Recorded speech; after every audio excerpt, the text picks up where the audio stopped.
નમસ્કાર વિદ્યાર્થીઓ, ધોરણ 10ના તમામ વિદ્યાર્થીઓનું આ તાસની અંદર ગુજરાતીના તાસની અંદર સ્વાગત કરું છું.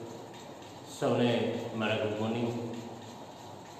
છેલ્લે ગત તાસની અંદર પ્રથમ દિવસ શનિવારના રોજ ગુણવત્તા આધાર લિખિત એક નિબંધ જોઈ રહ્યા છીએ. એના અંત તરફ આપણે આગળ વધી ચૂક્યા છીએ. આજે એના અંતની વાત કરીએ, પછી બીજી થોડી કેટલીક વાત કરવાની છે એ કરીએ. આજે આ નિબંધને પૂર્ણતા તરફ લઈ જવાનો પ્રયત્ન કરીએ. તમે બધા ગુજરાતીની અંદર ધ્યાન રાખો. છેલ્લો એકાદ પેરેગ્રાફ બાકી છે, એની સમજણ મેળવીએ, પછીથી આગળનું કામ કરીએ.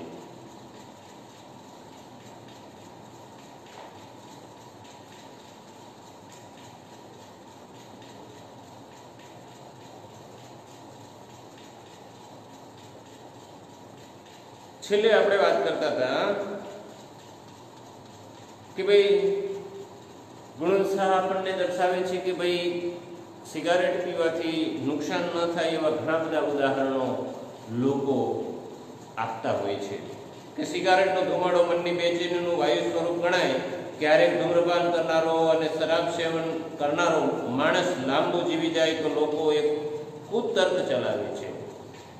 લેખક આપણને કહે છે કે ભાઈ ક્યારેક એવું બને કે સિગારેટ પીનારો લાંબુ જીવી જતો હોય, શરાબ પીનારો લાંબુ જીવી જતો હોય, તો લોકો કુતર્ક ખરાબ તર્ક આપણી સામે મૂકતા હોય છે કે આ આટલો શરાબ પીવે છે, આ આટલી સિગારેટ પીવે છે, એની ક્યાં કાંઈ થાય છે, સિગારેટ પીવાથી કશું ન થાય, શરાબ પીવાથી કશું ન થાય, એવી પૂર્તતા આવા કુતર્ક દ્વારા કરતા હોય છે.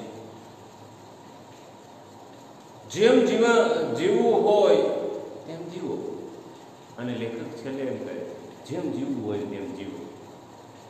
ખરેખર તો આપણે જેને સમજાવીએ છીએ એ સમજાવવાથી પાછા વળતા નથી અને જીદ ઉપર પોતાના સ્વભાવ પ્રમાણે આગળ ચાલવાનો પ્રયત્ન કરે છે. જ્યારે અથડાય છે ત્યારે ખ્યાલ આવે છે ખરેખર સાચી વાત શું છે. ફલાણાભાઈને સિગરેટ પીવાથી શું નુકસાન થયું? એક સ્ત્રીનો ફોટો અખબારોમાં છપાયો. 127 વર્ષની એ સ્ત્રી ધૂમ્રપાન કરી રહી હતી. મોટાભાગના લોકો એવી દલીલો રજૂ કરતા હોય કે ફલાણાભાઈ સિગારેટ પીવાથી શું થયું, એને આટલી સિગરેટ પીવે છે, એને કશું થતું નથી. પણ એ અપવાદ હોય છે. પછી અખબારોની અંદર એક સ્ત્રીનો ફોટો છપાઈને આવે છે, 127 વર્ષ ઉંમર છે અને સિગારેટ પીતી ડોસીમાં બેઠી છે. આટલું લાંબુ આયુષ્ય છતાં સિગારેટનું સેવન કરતા હોય, એના ઉદાહરણો આપણે એવા ગ્રહણ કરતા હોઈએ છીએ. શું નુકસાન થયું? એક સ્ત્રીનો ફોટો અખબારોની અંદર છપાય છે, ધૂમ્રપાન કરે છે. તેણે મુલાકાતમાં જણાવ્યું કે હવે તેણે સિગરેટની સંખ્યા ઘટાડી કાઢી છે. આવા દાખલા બને તેથી ધૂમ્રપાન ચાલુ રાખવું એ ઘરડો તર્ક છે. એણે મુલાકાતની અંદર મીડિયાની સામે પણ બતાવ્યું છે કે હવે મેં સિગરેટો ઓછી કરી નાખી છે, બીડી ઓછી કરી નાખી છે. 127 વર્ષની આયુષ્ય ભોગવનારી આ સ્ત્રી આવું જણાવે છે. પણ એ એકાદ અપવાદ ઉદાહરણ ઉપરથી આપણે સિગારેટ પીવી, શરાબ પીવો એ ઘરડો તર્ક છે. ક્યારેય એવું કરાય નહીં. જેની તાસીર ઉપર હોય, પણ મોટા ભાગે 100% માણસોને નુકસાન જ થાય છે. એટલે આવો ઘરડો તર્ક કરી અને આપણી ઈચ્છાઓને પુષ્ટિ આપવી એનો કોઈ અર્થ છે નહીં. પ્રત્યેક માણસને મા, બહેન, ભાભી, પિતા, મિત્ર કે પત્ની તરફથી ભરપૂર સ્નેહ મળી રહે તો કદાચ શરાબની જરૂર નહીં પડે. લેખક અંતમાં જણાવે છે કે ઘરની અંદર પરિવારના જે સભ્યો છે, પ્રત્યેક માણસ જે છે એને પોતાના ભાઈનો, પોતાના બહેનનો, પોતાની માતાનો, પોતાના ભાભીનો, પોતાની પત્નીનો, પોતાના મિત્રોનો કે પોતાના સંતાનોનો જો ભરપૂર માત્રામાં સ્નેહ મળી રહે, પ્રેમ મળી રહે, અને એના કારણે શું થાય છે કે આનંદથી જીવતો પરિવાર વ્યસનો તરફ વળશે નહીં, એ ખરાબ રસ્તા તરફ જશે નહીં, એ આવા ઘરડાઓ તર્ક રજૂ કરીને સિગારેટને પીવાનો પ્રયત્ન નહીં કરે. જો ઘરની અંદર સ્વસ્થતાનું વાતાવરણ હશે, જો માનસિક રીતે લોકો સારી રીતે રહેતા હશે, તો 100% એ વ્યસનોથી દૂર રહેવાનું. એટલે વિદ્યાર્થી મિત્રો, આપણે પણ આપણા માતા પિતાની સાથે વ્યવસ્થિત રહીએ, આપણા ભાઈબંધોની સાથે વ્યવસ્થિત રહીએ, આસપાસ રહેનારા લોકોની સાથે વિનય અને વ્યવહાર સરસ મજાના બનાવીએ, જેથી કરીને આવા લોકો વ્યસનો તરફ ન વળે નહીં. આપણે પણ વ્યસનોથી દૂર રહેવું એવી સરસ મજાની પ્રેરણા આ નિબંધની અંદરથી આપણને મળે છે. સિગારેટ, શરાબ, આ બધું અંતે તો આવા સરસ મજાના શરીરને ખુવાર કરવા સિવાય બીજું કશું નથી. જે જીવન મળ્યું છે ઈશ્વરની દેન છે ને એ ઈશ્વરના દેનને સાચવી રાખવી એ આપણી જવાબદારી બની જાય છે. કારણ કે આપણે તો એ કાયાના માત્ર રખોલિયા છે. અંતે તો એક દિવસ આત્મા ઉડી જવાની છે, એક દિવસ જીવ જતો રહેવાનો છે. એ નવી વાસ્તવિકતા છે, આ જીવનનું સત્ય છે. અને સત્ય ન સ્વીકારો તો દુઃખી થવાનું છે. સત્યને સ્વીકારવું જ પડે છે. સત્ય હંમેશા હસતી હોય છે. આ જગતની અંદર કાંઈ જીવે છે તો એ સત્ય જીવે છે. સત્ય સિવાયનું અસ્તિત્વ જ નથી. એટલે જન્મ અને મરણ બંને નિશ્ચિત છે. તો ભેટ સ્વરૂપે મળેલી સરસ મજાની કાયા, આ કાયાને કરમાવું શા માટે દેવી? જ્યાં સુધી પ્રભુએ આપણને એને સાચવવા દીધી છે, સાચવી, સરસ રીતે સાચવવી. મતલબ કર્મ છોડી અને સાચવવાની વાત નથી, પણ આવા વ્યસનોથી દૂર રાખવું અને આ કાયાને નુકસાન ન થાય આવું સરસ મજાનું જીવન મળ્યું છે. પરિવાર સાથે સરસ રીતે જીવવાનો પ્રયત્ન કરીએ એ જ ઉત્તમ ગણાય. આવી પ્રેરણામાંથી લેખકના આ નિબંધની અંદરથી આપણને મળે છે.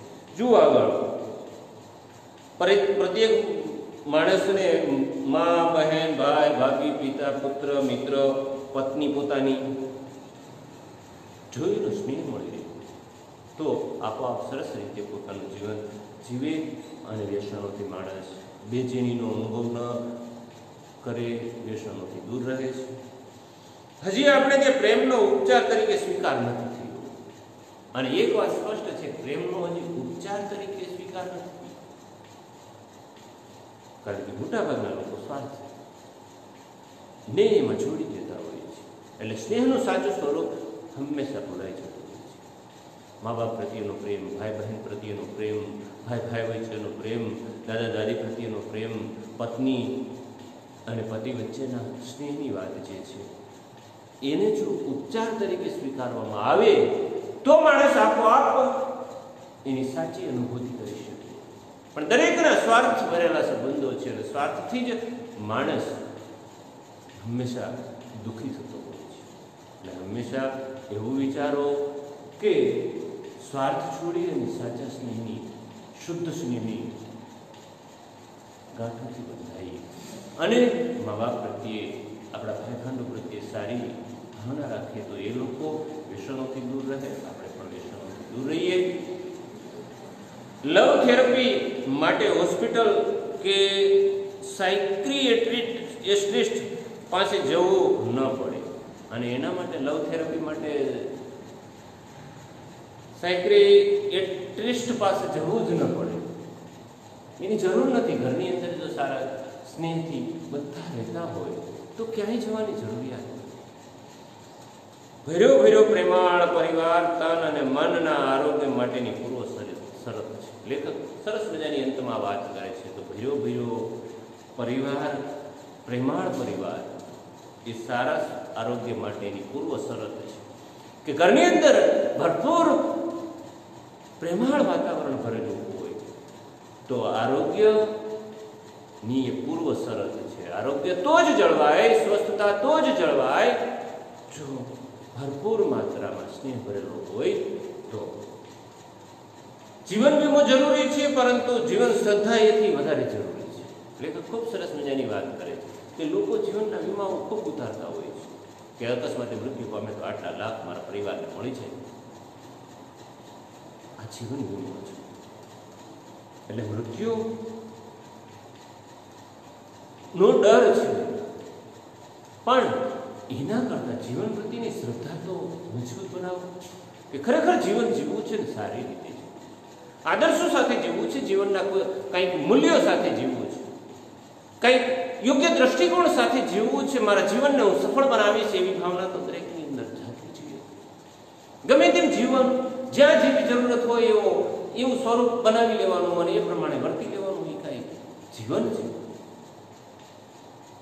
સ્વાર્થને એક બાજુ મૂકો અને જીવનને પ્રેમાળ બનાવો. પ્રેમાળ બનાવી જીવનની અંદર વિનય અને વિનમ્રતાને સ્વીકારીએ, સારા મૂલ્યોને સ્વીકારીએ, સરસ રીતે આગળ વધવાનો પ્રયત્ન કરીએ, જીવન સફળ બની જશે. જીવનના અંતિમ દિવસમાં મૃત્યુની નજદીક પહોંચ્યા પછી કોઈ જાતના અફસોસ નહીં હોય. પ્રભુને પણ લલકારી શકશો, એને પણ કહી શકશો તારે જે કરવી હોય કર પ્રભુ, મારે જે કરવું હતું એ હું કરી શકું છું.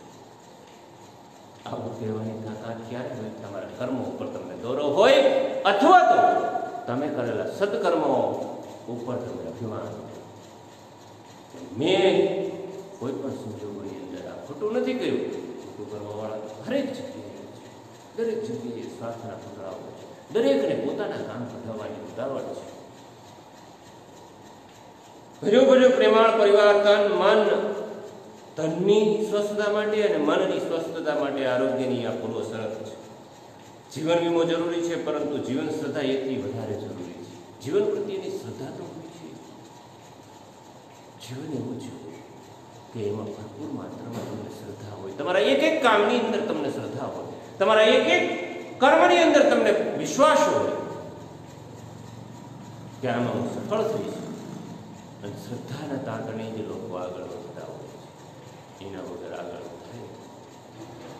એમાં સમર્પણ એ જ રોકાણ અને સ્નેહ એ જ ડિવિડન્ડ. લેખક અંતમાં વાત કરે છે કે સમર્પણ એ જ રોકાણ છે. જીવનની શ્રદ્ધાની અંદર સંપૂર્ણ રીતે તમે સમર્પિત થવાનો પ્રયત્ન કરો અને સમર્પિત થશો એટલે તમારું કામ, તમારું કર્મ સોનેરી બની જશે. આપોઆપ સરસ રીતે તમે એ કર્મને કરી શકશો. મજબૂતીથી એ કર્મને તમે કરી શકશો અને એ કામની અંદર તમે સફળ થશો, કારણ કે તમે સમર્પિત તમારી જાતે કરી છે. તન મન ધનથી તમે એની સાથે છો એટલે તમારા માર્ગના તમામ વિઘ્નો દૂર થશે. તમારું જીવન સુરક્ષિત રહેશે, તમારું આરોગ્ય સુરક્ષિત રહેશે. તમે સારી રીતે કોઈ પણ પરિસ્થિતિની અંદર અડગ ઊભા રહી શકશો. અને સ્નેહ એનું ડિવિડન્ડ છે. સરસ મજાનું સમર્પણ આપણે કરીએ તો બદલામાં આપણને સ્નેહરૂપી ડિવિડન્ડ મળે, નહીં તો સ્નેહરૂપી ડિવિડન્ડ ન મળે. આપણે કોઈને સમર્પિત નથી જ નતા, કારણ કે આપણે સ્વાર્થના સંબંધો બાંધીએ છીએ. મા બાપ સાથેના, ભાઈ બહેન સાથેના, પતિ પત્ની વચ્ચેના આ બધા સંબંધો એવા છે કે એમાં સ્વાર્થના ચશ્મા પહેરીને માણસ જીવતો હોય છે. દરેક જગ્યાએ પોતાનો સ્વાર્થ જોતો હોય છે. સાચો સ્નેહ નથી, ચાલાકી અને છળ કપટથી ભરેલો હોય છે. એ યોગ્ય અને સમર્પિત થવાની જો ભાવના હોય, તમારું કર્મ હોય, તમારી સાથે વ્યક્તિઓ, પરિવારજનો દરેક પ્રત્યે તમે જો સમર્પિત થશો, તમે લીધેલા પંથ ઉપર ચાલવા માટે સમર્પિત થશો, તમે લીધેલા ધ્યેય સુધી પહોંચવા માટે સમર્પિત થશો, તો જ સ્નેહરૂપી ડિવિડન્ડ મળશે. નહીં તો સ્નેહરૂપી ડિવિડન્ડ મળશે નહીં, ક્યારેય તમને આવું મળશે. સાચા સ્નેહને પામવા માંગતા હો તો સ્વાર્થ છોડી અને તમારા પંથમાં વફાદાર રહો, તો જ તમે શક્ય બને કે તમે ધ્યેય સુધી પહોંચી શકશો. સમર્પણ એ જ રોકાણ અને સ્નેહ એ જ ડિવિડન્ડ. માંદા પડવાનું આપણે માનીએ તેટલું સહેલું નથી. અને મિત્રો, અંતમાં અંતિમ લાઈનમાં આપણા લેખક ગુણવંત શાહ કહે છે કે માંદા પડવાનું એટલું સહેલું નથી.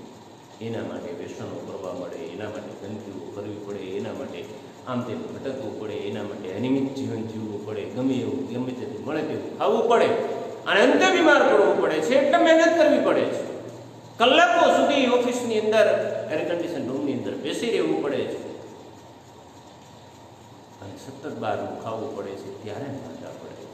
એટલે માંદા પડવા માટે પણ મહેનત કરવી પડે છે. મિત્રો, આ મહેનત ને સમજવાનો પ્રયત્ન કરો અને સારી ટેવો કેળવો, સારી આદતો કેળવો, સુખ ટેવોનો વિકાસ કરો, તો તન અને મન બંને શુદ્ધ રહેશે, આપણું શરીર સ્વસ્થ રહેશે અને ખૂબ સારી રીતે આપણે આગળ વધી શકીશું. અહીંયા આ ગુણવંત શાહ લિખિત વાયરલ ઇન્ફેક્શન જે છે એ નિબંધ પૂરો થાય છે, પણ ખૂબ મોટી જીવનની વાત કરે છે. જીવન પ્રત્યેની શ્રદ્ધાની ખૂબ સરસ મજાની વાતો કરી, આરોગ્યની વાતો કરી, સ્વચ્છતાની વાતો કરી, વ્યક્તિની રહેણી કહેણીની વાતો કરી, ભારતીય નાગરિકોની રહેણી કહેણી, ભારતીય ડૉક્ટરોની વ્યવહારિકતા, આ બધી બાબતોની ખૂબ સરસ રીતે વ્યંગ સાથે સરસ રીતે હસતા હસતા આપણી વચ્ચે આની બંધની અંદર વાત કરી છે.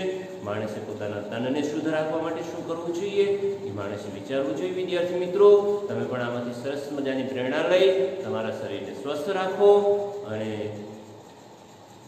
કુતર્કોથી દૂર રહો અને વ્યસનોથી દૂર રહો અને સરસ મજાનું સ્વસ્થ જીવન હશે, આરોગ્ય હશે તો સ્વચ્છ મન રહેવાનું છે. સારા વિચારો, સારી કલ્પનાઓ જન્મશે અને સારા ધ્યેય સુધી પહોંચતા તમને કોઈ રોકી નહીં શકે અને સાચું સ્નેહ તમે મેળવી શકો છો.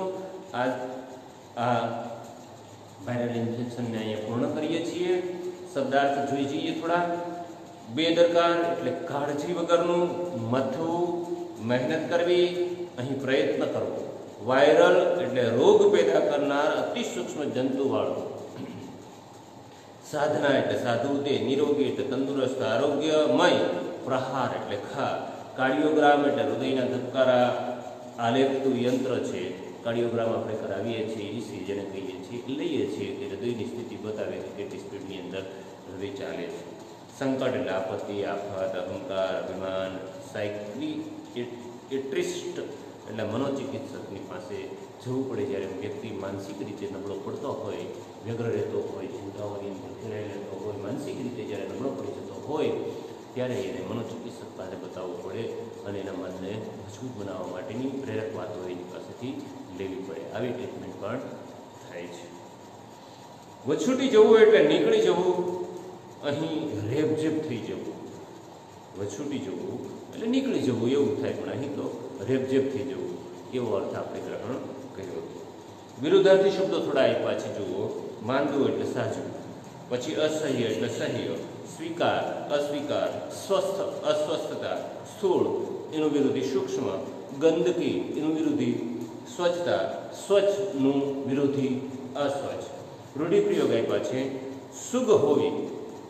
સુગ હોવી એટલે ચિત્રી ચડવી, કે કોઈ પણ કામ હોય, કોઈ પણ વસ્તુ હોય એના પ્રત્યે આપણે સુખ દર્શાવીએ છીએ એટલે એનાથી આપણે દૂર ભાગીએ છીએ. મનના મેલા હોવું એટલે ખરાબ દાનતવાળા હોવું. પ્રયોગ પણ કરજો. અને શબ્દ સમૂહ માટે કેટલાક શબ્દો આપ્યા છે. જુઓ, શબ્દ સમૂહ આપ્યા છે. વ્યંગમાં કહેવું તે, એના માટે આપણે શબ્દ લઈએ કટાક્ષ. જેની કોઈ સંભાળ રાખનાર નથી તે એક શબ્દ આવ્યો હતો. અનાથ બાળકોની વાતો કરી હતી કે આજે અનાથાશ્રમોની સંખ્યા વધતી જાય છે, વૃદ્ધાશ્રમોની સંખ્યા વધતી જાય છે. જેની કોઈ સંભાળ રાખનાર નથી તે અનાથ. જેને કોઈ રોગ નથી તે, એના માટે એક શબ્દ મૂકીએ આપણે નિરોગી. આ થઈ થોડીક આપણા રોજિંદા વ્યાકરણની સ્વાધ્યાયની પાછળ જે આપ્યા હોય છે એ વ્યાકરણની સ્વાધ્યાય તમે આના પ્રશ્નો નોટબુકની ગુજરાતીની અંદર લખી નાખજો. એટલે 6 પાઠ સુધીનું આપણું ગદ્ય પદ્યનું કામ પૂરું થાય. પછી મિત્રો નોટ તો ગયા વર્ષે આપણે 9મામાં જે રીતે બનાવી હતી એ જ રીતે નોટબુકને આપણે બનાવવાની છે. અને એ નોટબુક 200 પેજની, આગળ પણ મેં વાત કરી હતી 200 પેજની, એક પેજ છોડી નામ, સ્કૂલનું નામ, ધોરણ, વિષય, વર્ગ આ બધું લખ્યા પછી એક પેજ છોડી અનુગમનિકા બનાવવું, પછી એક પેજ છોડી અને બીજા પેજથી નંબર 1 પ્રશ્નવચન એના પ્રશ્નોથી લખવાની શરૂઆત કરીએ. 6 સુધીની વાત થઈ ગઈ છે. પ્રત્યેક વિષય જ્યારે મળીશું ત્યારે હું નોટબુક પણ તમારી પાસે માંગીશ, એટલે સાથે સાથે સ્વાધ્યાય લખતા જશો અને નોટબુક સારી રીતે બનાવીને તૈયાર રાખજો, કારણ કે બધા વિષયોનું લેશન પૂરું થશે. આજે આ તાસને હું અહીંયા પૂરો કરું છું. કાલે નવી વાત સાથે ફરી પાછા આ સમયે મળીશું. અસ્તુ.